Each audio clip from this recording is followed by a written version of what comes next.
فاتحة. بسم الله الرحمن الرحيم. الحمد لله رب العالمين الرحمن الرحيم مالك يوم الدين. صراط المستقيم صراط الذين أنعمت عليهم غير المغضوب عليهم. بسم الله الرحمن الرحيم. قل الله أحد الله الصمد اللهم صل على محمد. أعوذ بالله من الشيطان الرجيم. بسم الله الرحمن الرحيم. الحمد لله رب العالمين. الحمد لله الذي لا يبلغ مدحته القائلون ولا يحصي نعماءه العادون ولا يعد حقه المجتهدون الذي لا يدركه بعد الحمم ولا يناله غوث الفتن الذي ليس لصفته حد محدود ولا نات موجود ولا وقت معدود ولا عجل ممدود فترى الخلائق بقدرته ونشر الرياح برحمته. اللهم أفز صلة سلواتك وسلامة تسليماتك على أفضل التعينات المفاضة من العماء رباني وآخر التنزلات المضافة إلى نوع الإنسان. كان الله ولم يكن معه شيء ثاني محصي لعوالم حضرات القمس بوجوده وكل شيء أحصيناه في إمام المبين الرسول النبي المكي الخرشي التحامي صاحب لواء الحمد ومقام المحمود أبي القاسم محمد الحميد. اللهم صل على محمد وعلى أخيه وابن عمه وخليفته من بعده وقائد الغر المحجلين ياسب الدين إمام المتقين أمير المؤمنين علي بن أبي طالب. اللهم صل على محمد وعلى ابنته الطاهرة الحوراء العنسية الراضية المرضية الشفية يوم الجزاء فاطمة الزهراء سلام الله عليها. اللهم صل على محمد وعلى سبتي رحمة وسيدي شباب أهل الجنة الحسن والحسين. اللهم صل على أئمة المسلمين علي بن الحسين ومحمد بن علي وجعفر بن محمد وموسى بن جعفر وعلي بن موسى ومحمد بن علي وعلي بن محمد وحسن بن علي وحجة القائم المنتظر المهدي. اللهم صل على محمد وآل محمد. حججك على عبادك وعمنائك في بلادك. اللهم سهل منهجهم وعجل في فرجهم وجعلنا من محبيهم ومواليهم وشيئتهم ولعنة الله على أعدائهم أجمعين من يومنا هذا إلى قيام يوم الدين. بسم الله الرحمن الرحيم. قال الذين لا يرجون لقاءنا لولا أنزل علينا الملائكة أو نرى ربنا لقد استكبروا في أنفسهم وعتوا عتوا كبيرا يوم يرون الملائكة لا بشرى يومئذ للمجرمين ويقولون حجرا محجورا وقدمنا إلى ما عملوا من عمل فجعلناه حباء منثورا. أصحاب الجنة يومئذ خير مستقرا وأحسن مقيلا. صلوات الله محمد وآل محمد. I begin in the name of Allah, the most beneficent and most merciful. I thank Allah subhanahu wa ta'ala for the tawfiq and the inspiration that He has granted us to contemplate and to come together and to commemorate the Aza of Sayyidul Shuhada. And with the Aza of Sayyidul Shuhada, reform ourselves, purify ourselves and ensure that we are steadfast on the path that the Ahlul Bayt had taught us. And if we are doing all this, then we have truly lived up to the aspirations of our Imams, to the aspirations of A'imma and Sayyidul Shuhada especially. But if we have not done that, or if we are not embarking on a journey to do that, then surely, as Imam Hussein had mentioned, and I had shared the hadith yesterday, in which the Imam says, Inna an-nasu abidud dunya, indeed people are the slaves of this world. Deenuhum laghbun ala alsinatihim, their religion is only a function of their speech.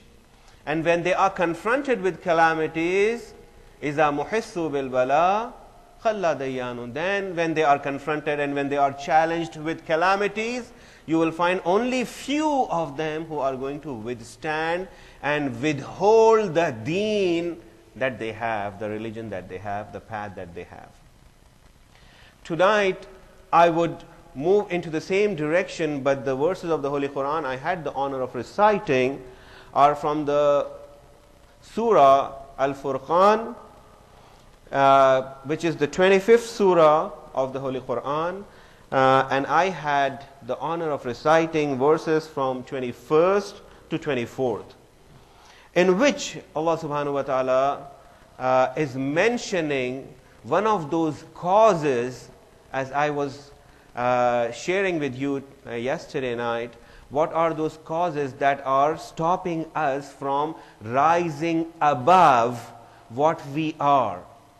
Although we are practicing Muslims, although we are doing everything that Islam tells us to do, and yet if we do not find change in ourselves, yet we do not find that spiritual elevation in our spiritual state, and the years come and they pass by and we don't see that station or that maqam within ourselves. When we look into ourselves, when we contemplate into ourselves, we do not find any change. My last Muharram to this Muharram, nothing has changed. While we see in our physical terms, in our financial terms, we are finding ourselves to be progressing. If we are not progressing, we are coming down. But we know we can tangibly measure what our state is.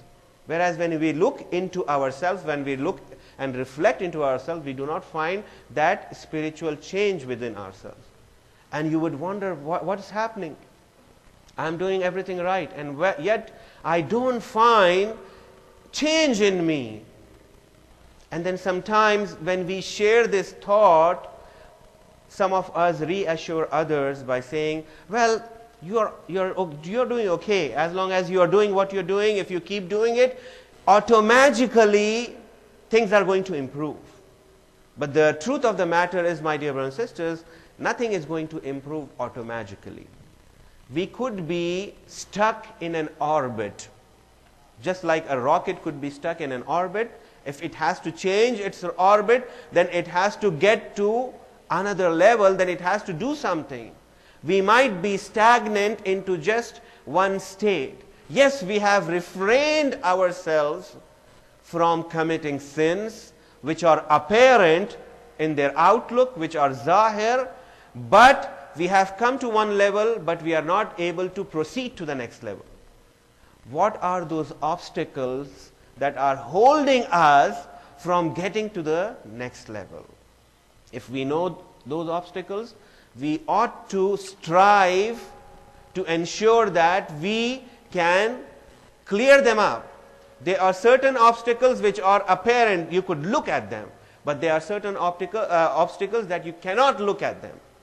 I used to work in a company right here in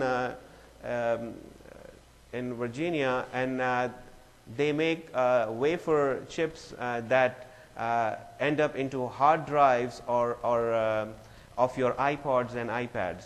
The flash memory that's built is built by that company, and that company is a state-of-the-art company for semiconductor manufacturing. So if you want to get inside of that factory, it is very, very sophisticated. It's amazing. Some of you who have not been exposed to that kind of technology and development would be amazed when you go and you look inside the kind of robotics, the kind of automation that has been implemented. But when you just try to enter, you have to go through certain sections wearing certain kind of dresses. Just like you wear suits when you go into space, so you have to wear a certain suit. Or when you look into hospitals here, when the doctor comes in, he wears a certain kind of clothing to ensure that there is no infection that gets to the patient, especially when they go into post-operative wards. Just like that, here also, when you go before going, you have to go through showers. When I was being shown, when I was doing this job first time in my life, when I was in California, when I was taken there, they told me there are showers. So I was like, I'm going to take a shower before getting inside the factory? And they said, yeah, wear all this stuff. So I just wear the garments over my clothes, and I'm thinking maybe I have to take a shower. But when I enter, I found that it's not a shower that you take with water, but it's an air shower. I said, what's this air shower about? They said, this is an air shower to ensure that before you enter into the factory, your body or the clothing that you are wearing does not have any particles in it. I said, my clothing looks pretty neat to me. There's nothing wrong with my clothing. They said, no, there are particles at microscopic level that you cannot see. And the air is having millions and millions of particles outside. We are trying to enter into a clean room. And the clean room has 0 particle count. And if we go as is into the clean room, what's going to happen? We are going to pollute the clean room. As a result of that, these particles are going to go and sit on those wafers, which end up into the electronics that we have, especially the memory chips. And if that happens, then there's going to be a huge loss, because all these wafers are going to fail in the end of the assembly line. And as a result of that, the company is going to lose millions of dollars. We cannot afford that, so we need to have that. But I cannot see the particles. They say, well, you cannot see because your naked eye has only a certain level of visibility of things. When you look under the microscope, you would know, if you just shake your hand like that, there are millions of particles that are falling just from my hand as I'm shaking right now. So we come to a conclusion, my dear brothers and sisters, that even physically there are levels of cleanliness that you have to have before entering certain processes if you do not want to pollute. Just like that, in spiritual states also, everything might look good. On its front cover, on its zahir, on its apparent outlook, everything might look very, very nice. But there is so much of dirt and impurity residing on our souls, and if that is not purified by a next level of purification, like here in this case it's air shower, it's not the regular shower. So we have to have that next level of purification before we can enter into the new realm of the iman, of our faith, and of marifah of Allah subhanahu wa ta'ala. Allahumma salli ala Muhammad. And if we are not doing that, then we are going to fail. At the end of the line, when the product is going to be tested, the product is going to be found defective and would be thrown away in the garbage. That's what it does. And these wafers are very, very expensive. One lot, if I remember, when the size of the wafer was just 6 inches, which was this much, was like a lot would cost like $150,000. And now they have 300 millimeter wafers, I think, which is pretty big.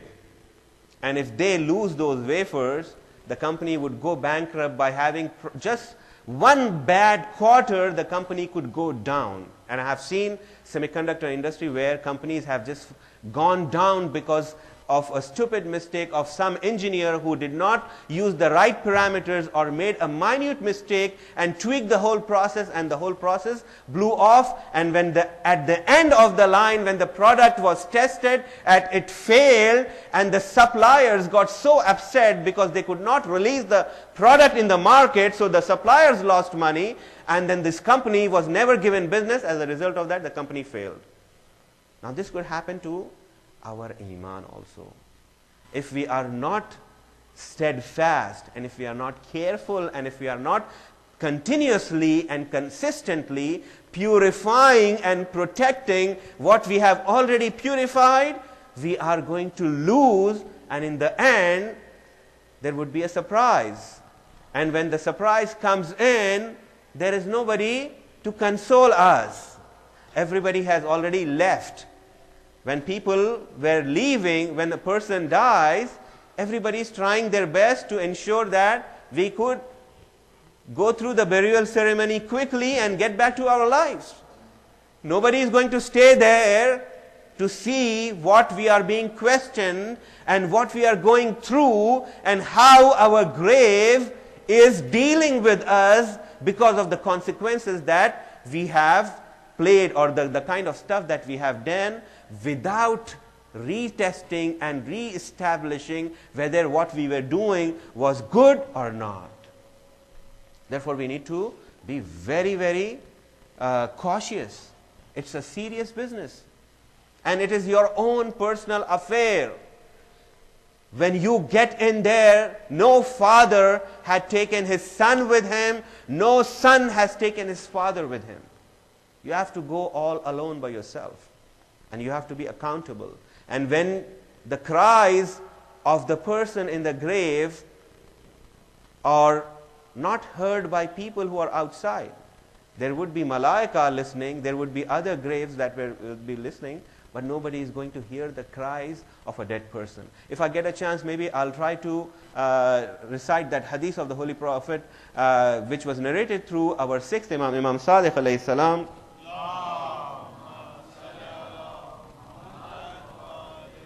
What should be the etiquette for us when we are accompanying a janaza, when we are accompanying burial services of a mu'min who has passed away? But let me do this. The verses of the Holy Quran are showing what are those obstacles. Like here I was saying that if you want to enter into the clean room, the obstacle is the particles which are invisible to your naked eye, but they exist. You need to remove those particles before you can enter into the clean room. Now let us see what are those obstacles. One of the primary obstacle that has been said by the Imam was the obstacle of our considering this world as our Lord. This world as us being the slaves of this world, rather being the slaves of Allah subhanahu wa ta'ala. Now the other obstacle is mentioned in these verses in Surah Furqan, where Allah subhanahu wa ta'ala says, قَالَ الَّذِينَ لَا يَرْجُونَ لِقَاءَنَا. Those who do not expect our encounter, those who do not expect that they are going to return to us, what do they say? They say, لَوْلَا أُنزِلَ عَلَيْنَا الْمَلَائِكَةِ. Why don't the angels come upon me? أَوْ نَرَى رَبَّنَا. Why can't I see my Lord myself? Why can't I see Him? Why aren't the angels coming to me? If there is afterlife, why can't the angels talk to me? Why can't I see my Lord? And Allah subhanahu wa ta'ala says, لَقَدْ اسْتَكْبَرُوا فِي أَنفُسِهِمْ. Indeed, they are proud within their own souls, within their own right, within their own selves.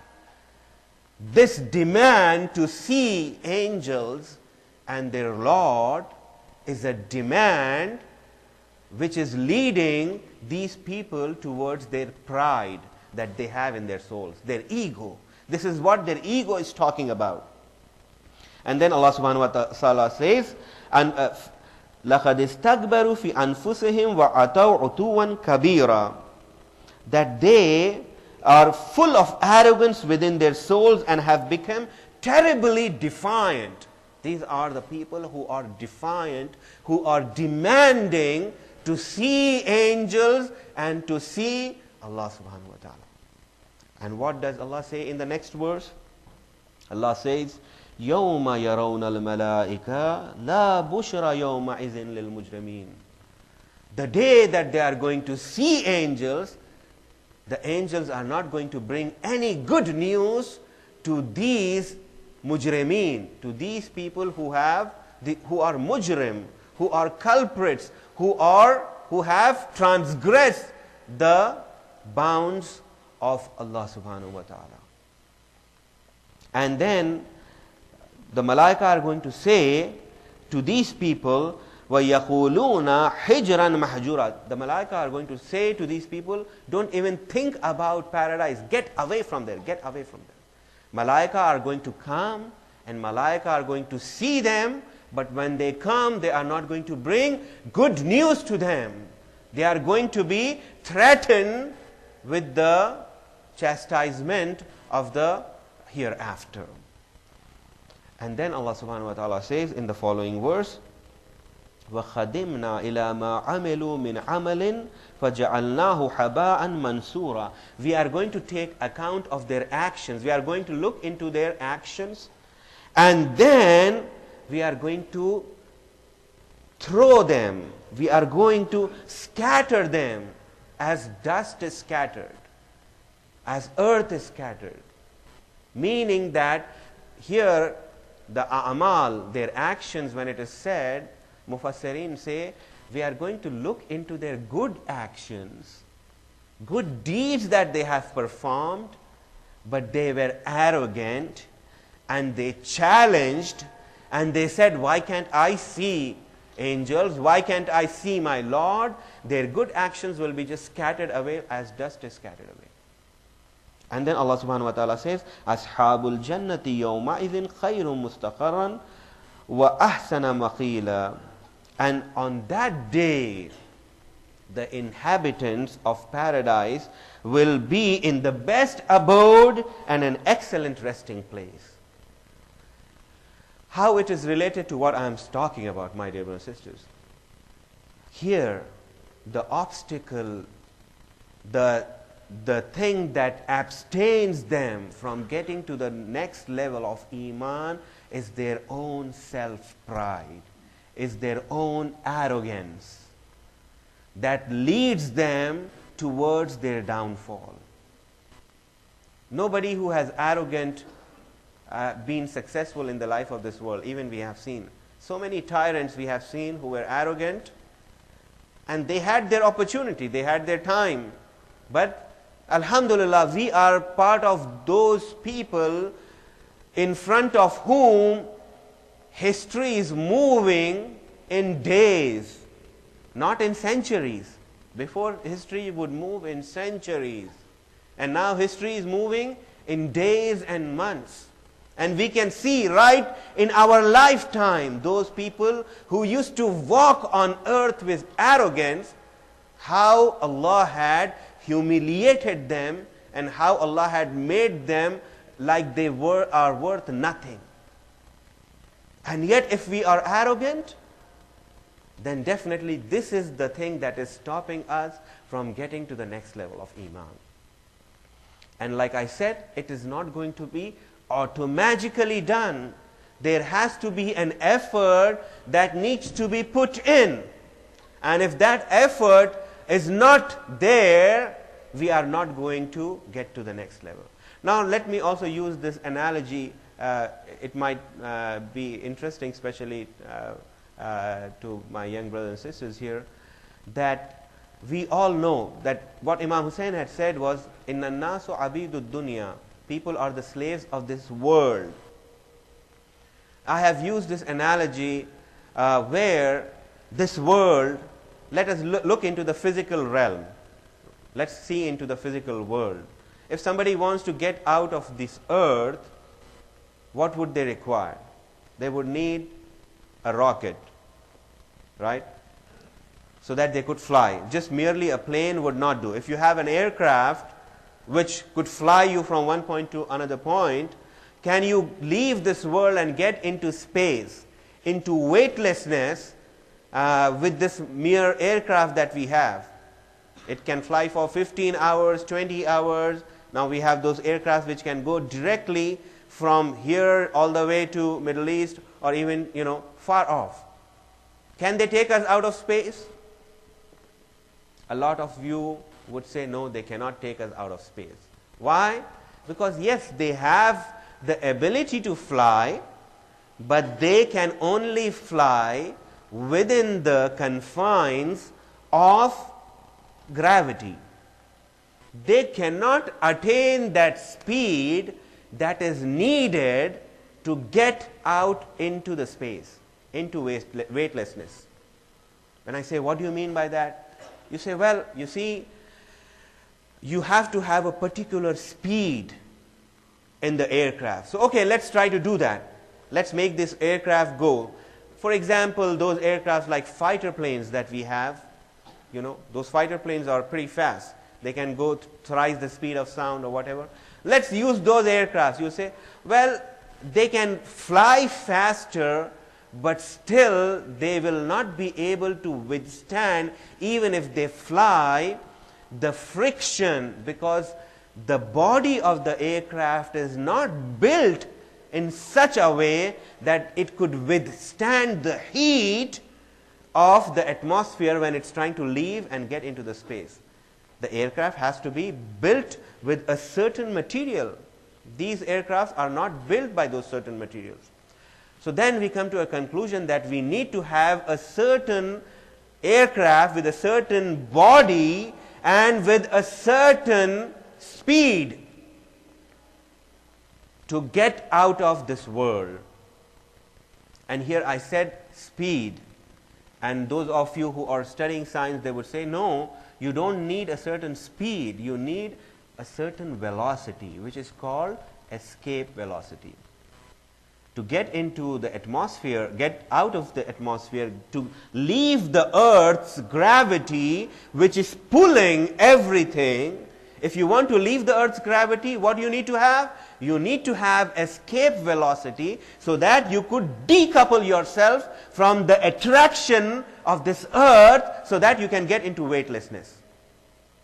And to attain that, you need to have escape velocity. And if your rocket can attain escape velocity, then and only then you can get out into the space. Otherwise you cannot.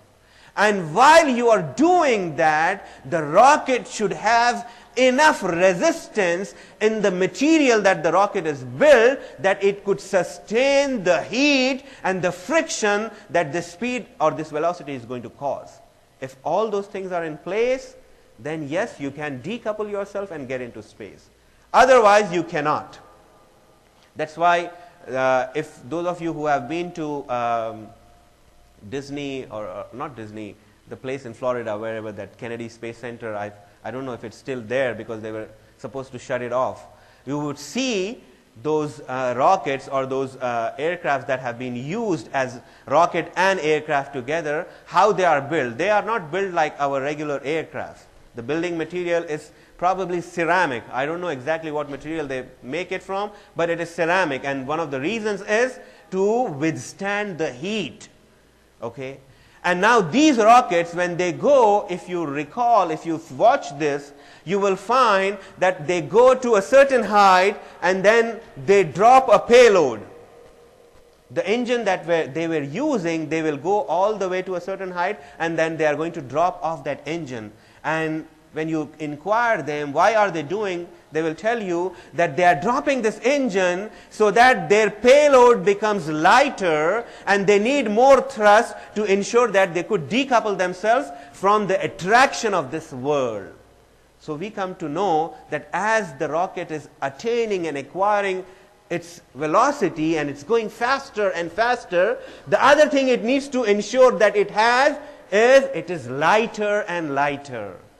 And if it is not lighter with this velocity, it will not be able to go further down, up. My dear brothers and sisters, this is how it is in our spirituality also. What are we doing?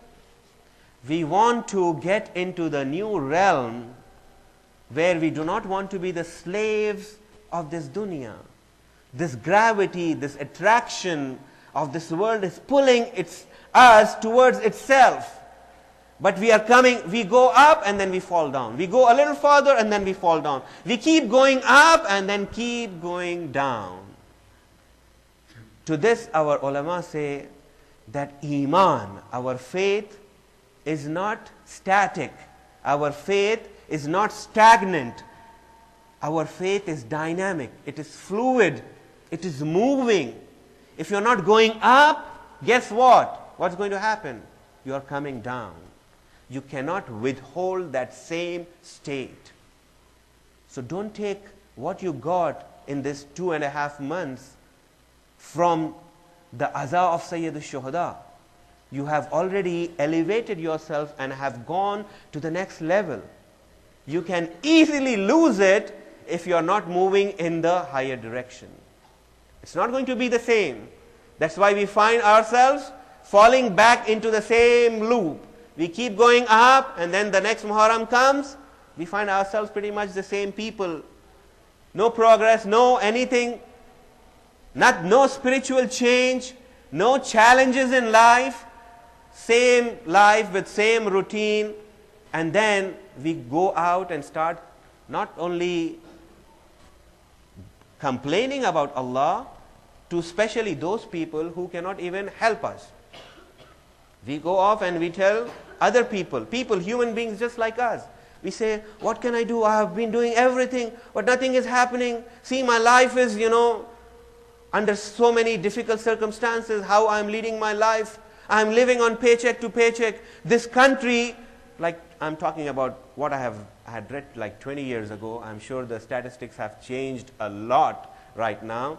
Like 15, 20 years ago, the statistics were that 60% of people in this country are away from homelessness by 2 paychecks.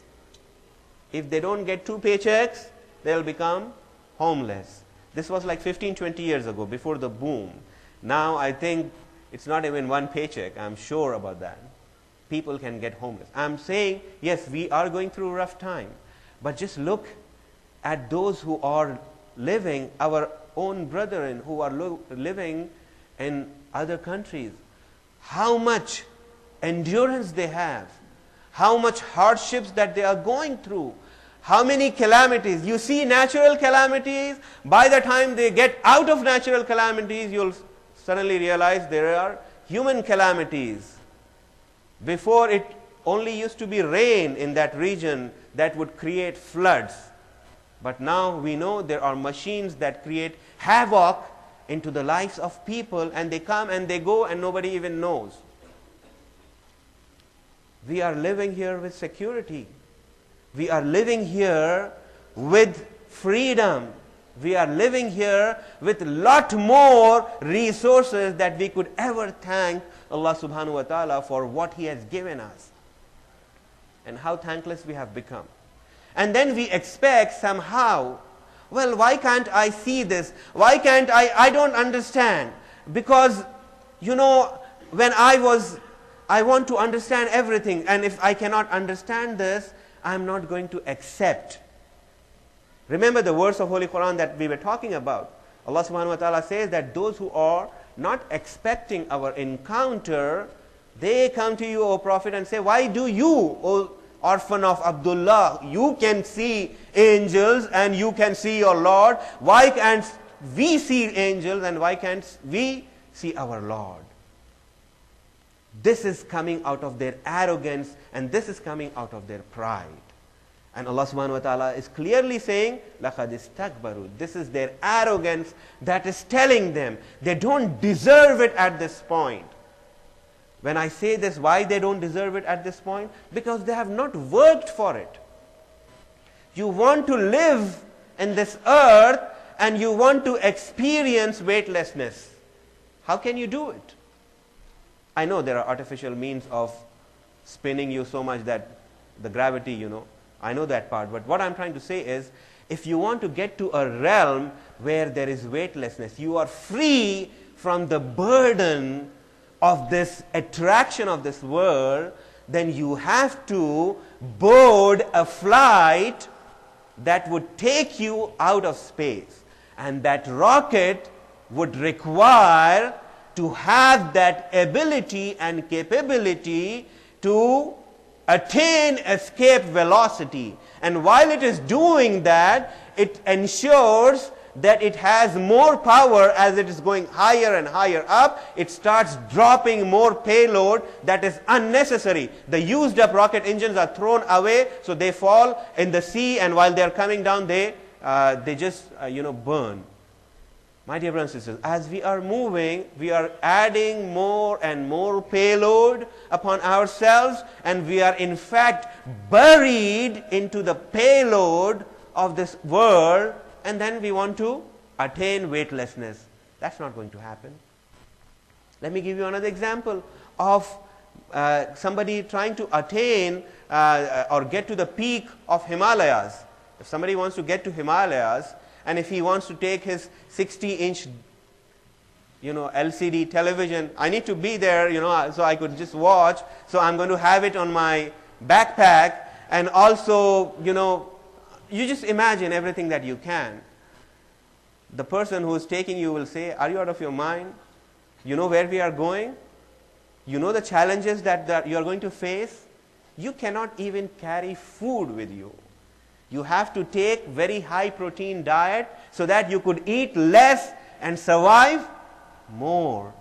You cannot take all this payload. You have to be very, very light so that you can actually attain, and you are going to see those challenges in front of you, and you are going to confront them, and you are going to attain that peak. Otherwise, it's not possible. So what are we doing? We are carrying all this load of this dunya, and then we want to attain those things.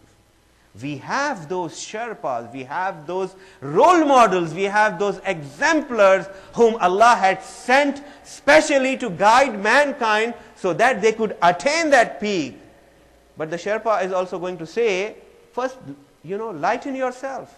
Lighten the burden of this dunya. If you are not going to lighten the burden of this dunya, it is not about me, I am going to show you the path. But you will not have enough endurance or stamina or energy to take that route. At the end of the day, Sherpa is going to guide you. He can hold your hand, but still you need to walk. If you are not walking, then you will not be able to achieve that. My dear brothers and sisters, this is how we need to look into our spiritual state. And if we are looking into our spiritual state with this intention, we will suddenly realize that the challenges of the hereafter are far more than the challenges of this dunya.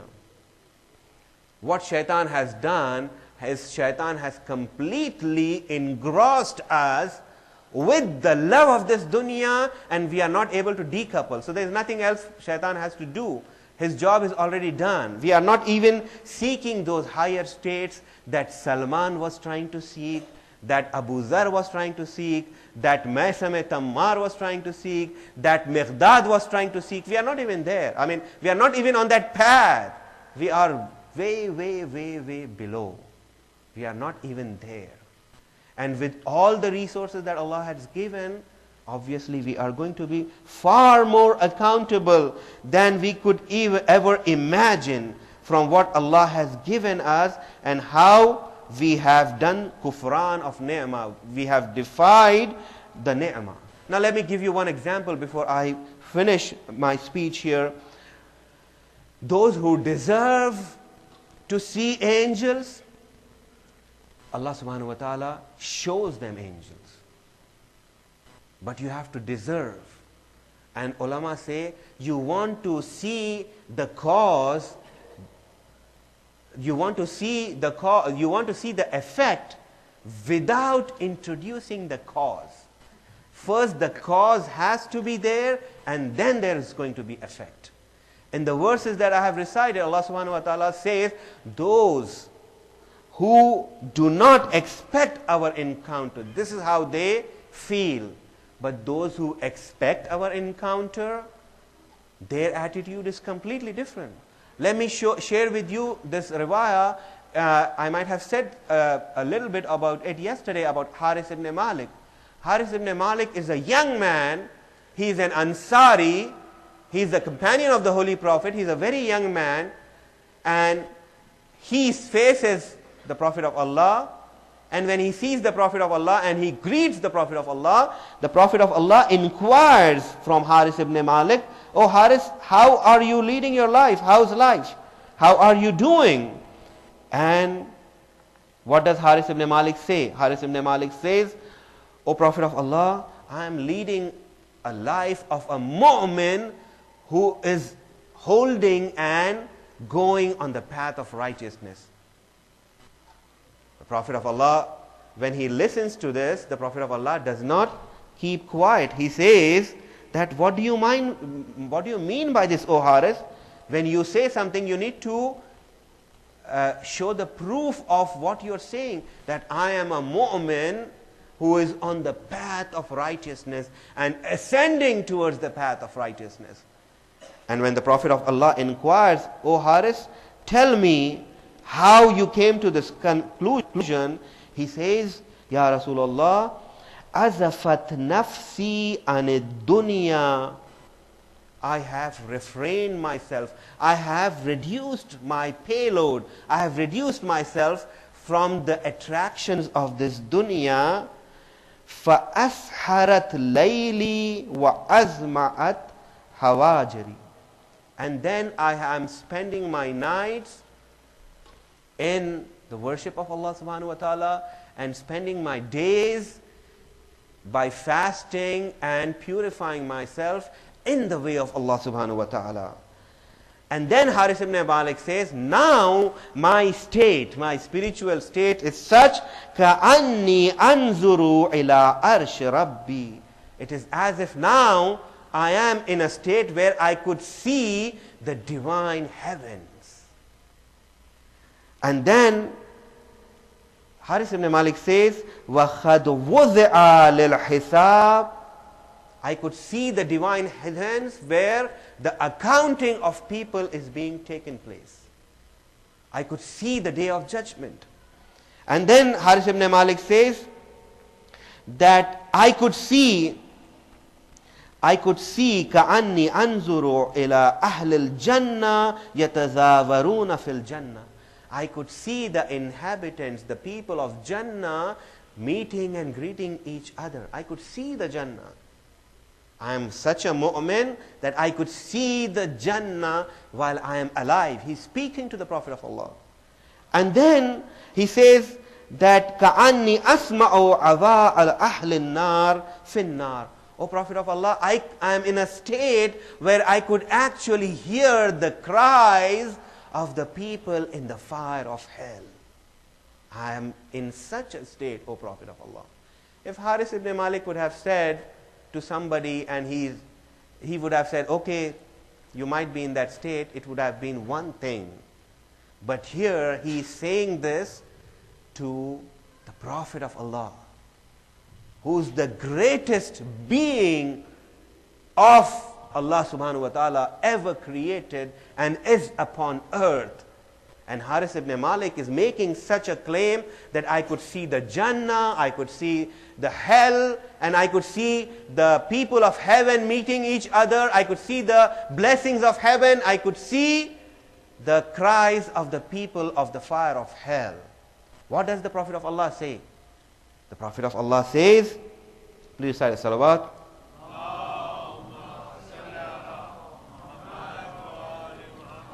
فقال رسول الله صلى الله عليه وآله وسلم اللهم صل على محمد وآل محمد. That the Prophet of Allah says that this person, Haris, O Haris, this is your state because Allah, Abdun Nawwar Allah Khalbahu. Haris, you are the person whose heart has been enlightened by Allah subhanahu wa ta'ala. You are the slave of Allah whose heart has been enlightened. Who is saying this? The Prophet of Allah is saying to a young Medinite, a person of Medina, a young man, and he is making all these claims, and the Prophet of Allah is testifying and affirming to what Haris ibn Malik is seeing. And then what does the Prophet say? That Allah had enlightened your heart, O Haris, and given you this vision. Haris, fasbut, be steadfast on this path. Fasbut, hold on to this path. Don't let it go, Haris. Be steadfast on this path. And then what does Haris say? Haris say, O Prophet of Allah, I want more. This is not enough. I want more. And then Haris says, O Prophet of Allah, please pray for me that Allah grants me martyrdom, fighting in your ranks, being on your side, supporting Islam. And the Prophet of Allah raises his hands and prays for Haris ibn Malik. My dear brothers and sisters, these are the states which we have to strive for. And these are the states that we could acquire if we truly believe that the Imam of our time is present and he is guiding us. Allah.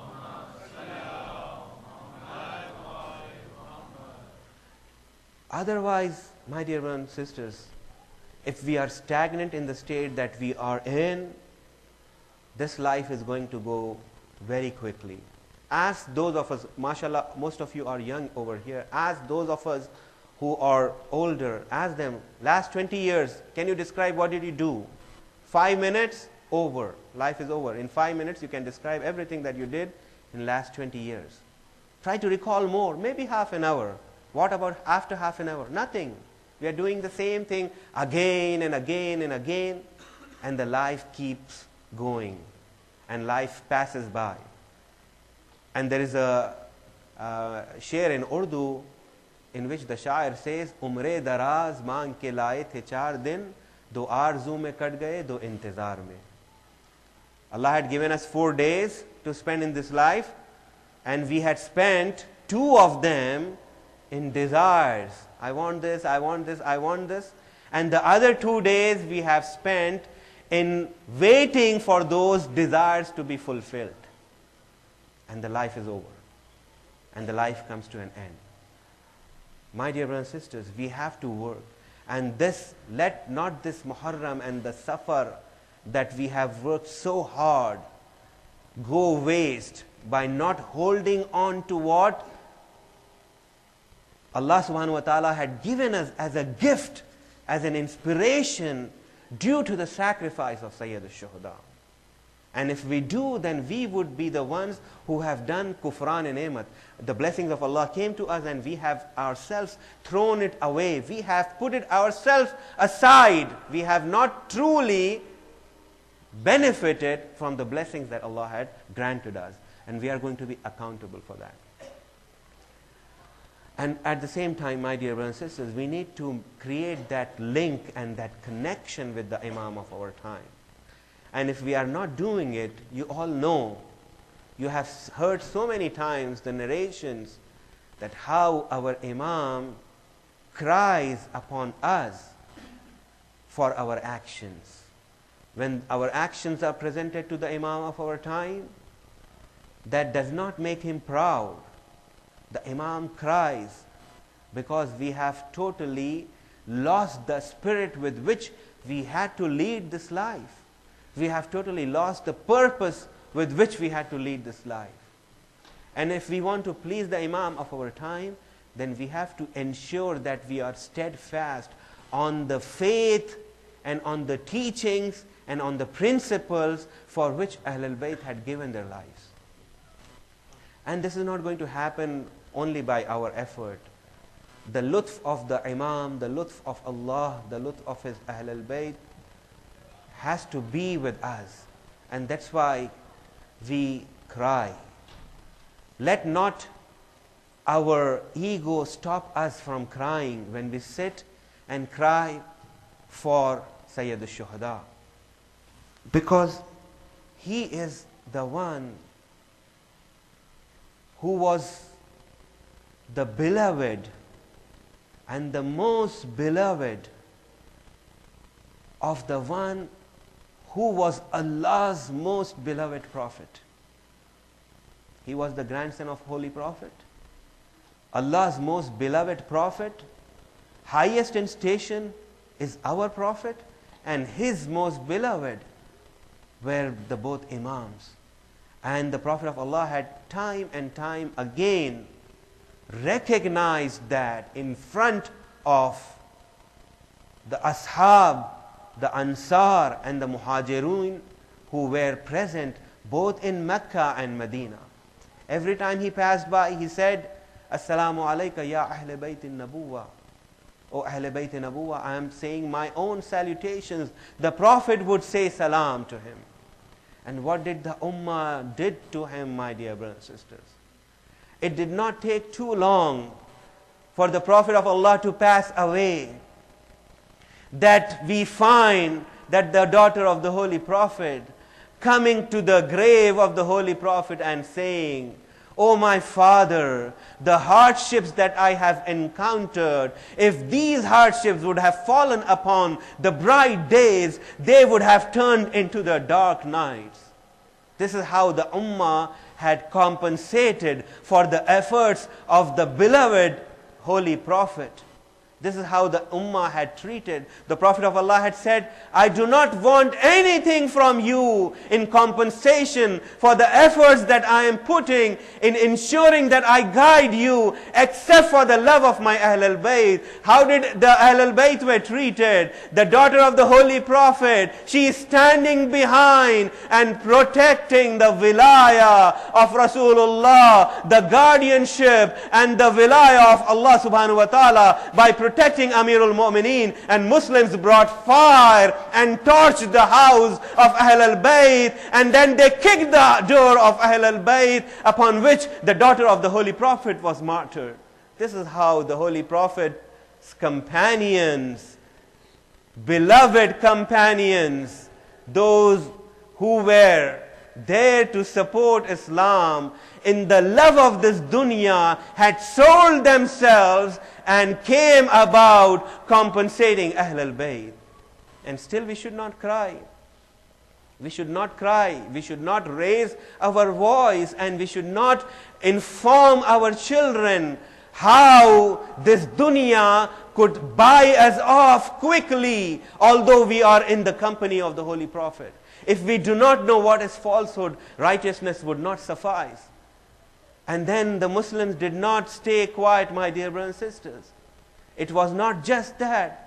The daughter of the Holy Prophet passed away either 30 days or 90 days after the death of the Holy Prophet. But then the Ahlul Bayt were not left alone. Their rights were usurped, but they were not left alone. What do we find? Amirul Mu'mineen was martyred while he is praying in the mosque. And in Sham, Muslims are saying, did Amirul Mu'mineen actually pray? This was the propaganda machinery that was working against Ahlul Bayt. And then Imam Hassan was martyred. And then we find when Karbala actually happened, finally when Karbala came, Bani Umayyah could not hide under the camouflage of Khawarij or other people. Now Bani Umayyah were completely exposed of their atrocities against Ahlul Bayt, how they had been killing the family of the Holy Prophet. When Imam Hussein came on the day of Ashura, he made sure that he could get that testimony from the army of Yazid when he tells them,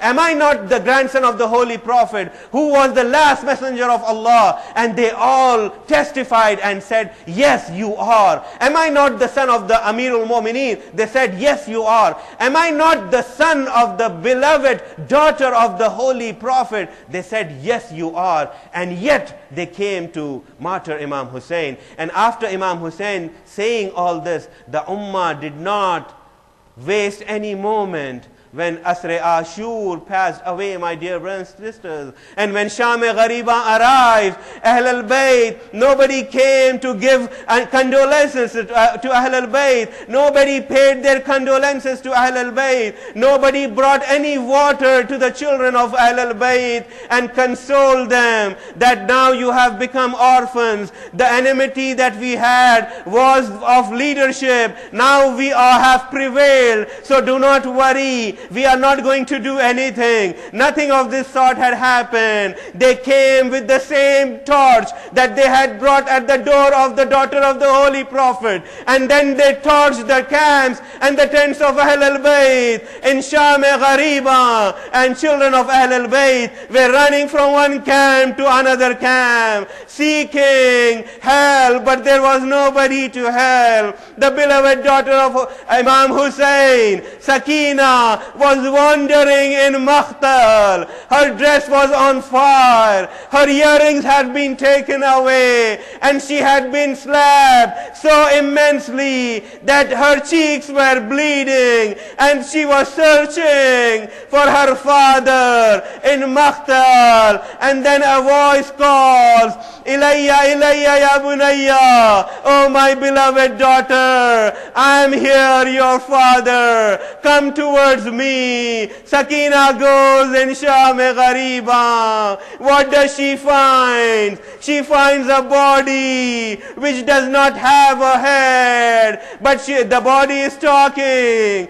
Oh, Sakina, I am your dear father Hussein. Come to me, Sakina. Asghar is along with me, Sakina. From tonight you have to be with your mother, Sakina. You should not call for your father, Sakina. If you do it, then Shimr is going to slap you, Sakina. He is going to torture you, Sakina.